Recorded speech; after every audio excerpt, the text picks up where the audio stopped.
نبی علیہ الصلوۃ والسلام فرمایي الماهر بالقرآن، هغه کس چې په قرآن باندې ماهر یې، حافظ د قرآن چې درته شروع یې کړي داسې روان یې سړی چې وي بلبل دی، دا زړه د سړي داسې ورسره تازه کېږي.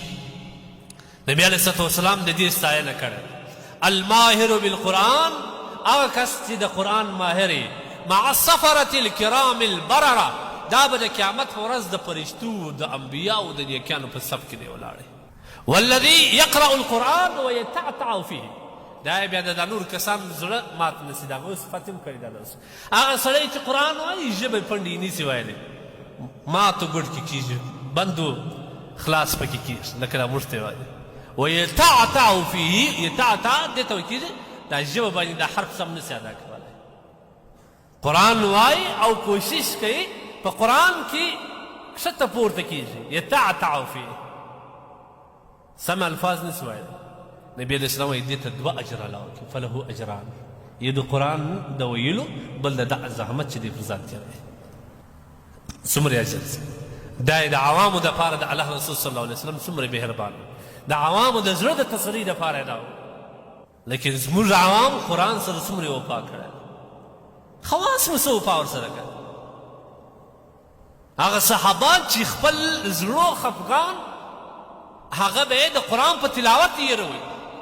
نو زما او ستا د زړو خفګان په څه شي موږ هېروو؟ په سروز او په غزل یې هېروو، په غیبت او په بهتان یې هېروو، په فسق او په فجور یې هېروو. هلته یو بانډار جوړ کړو، یاره زړونه مو د غمه ډک دي، ته خو یو بانډار جوړ کړه ماشا.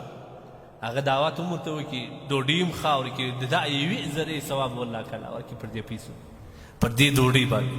او بیا نه چای هم راواخلي، بیا نو غیبتو ته ملا وتړي، بیا پسخند او رشخند ته ملا وتړي. ولا يسخر قوم من قوم، الله وایي یو په بل پسخند مه سره وي. په دا مجلس کې یو غریب وي چې هغه نادار وي، د شکل د خوا لږ پاتې هغه رامخته کړي، نو ګپې ورباندې کوي. دا ټول مجلس دا خو د زړه سکون په حاصله وي، دا خو د زړه د خپل زړه قرار په دې پیدا کوي.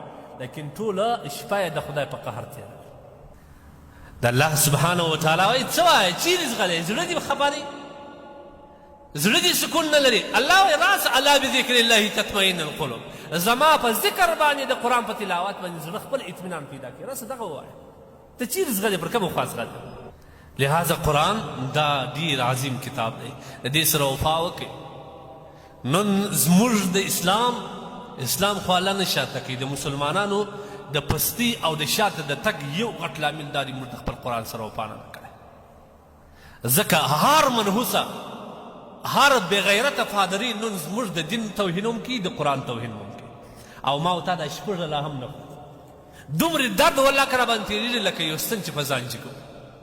دا زما او ستا اسلامي غیرت، دا مو اسلامي ننګ سو، دا مې اسلامي بیړه سوه. او زموږ په دې دا کافران ډېر زیات فکر والا خلک دی. دا د مسلمان ورځ په ورځ ازمایي. لکه موږ چې یو شوګر والا یو بلډ پریشر لري او یا کینسر مرض لري، هغه وایي په میاشت کې به راځې د خپله وینه به راکوې، زه ستا ټیسټ کوم چې ستا شوګر مخ نه وي که شاته. دا کافران هر کال نه هره میاشت زموږ ټیسټ کوي چې ولې اسلامي غیرت نور څو پاتې دي، لږ دي که ډېر. د دې په سل کې خو 50 کله لري، په بعض کې خو 10 لري پاتې. ایماني غیرت پاتې دی که نه دی؟ بیا یو ټیسټ وکړي، ټیسټ مرسي وي نه کافي نه. زموږ د اسلام و شاعر ته غټ عالمي توهین وکړي چې ولې مسلمان څه کوي. د مسلمان ارام ناست ولکه د شپږ لا اخوري. مخته به موږ څه حالت، مخته حالات به بیا څنګه تېرېږي. دا خو اوس دا حالات بیا هم یو کس د زړه څخه یو آه وباسي، دا وذلک اضعف الایمان، دغه د ایمان اخرنی ور په تورې جواب نه سي ورکولی، په ګولې جواب نه سي ورکولی. دا منحوس عام په دارولی نه سي، په زړه کې خدای ته سزا ورکړي. د سپین سر ایمان اوس په موږ کې پاته دی. سپین سر چې بس یو شراب باندې خپله غاړه وباسي، موږ هم اوس غاړه په شراب باندې باسي. افسوس پر موږ باندې، صد افسوس پر موږ باندې. دا چې شی دی د دې وجه لامل څه دی؟ موږ د خپل قرآن سره وفا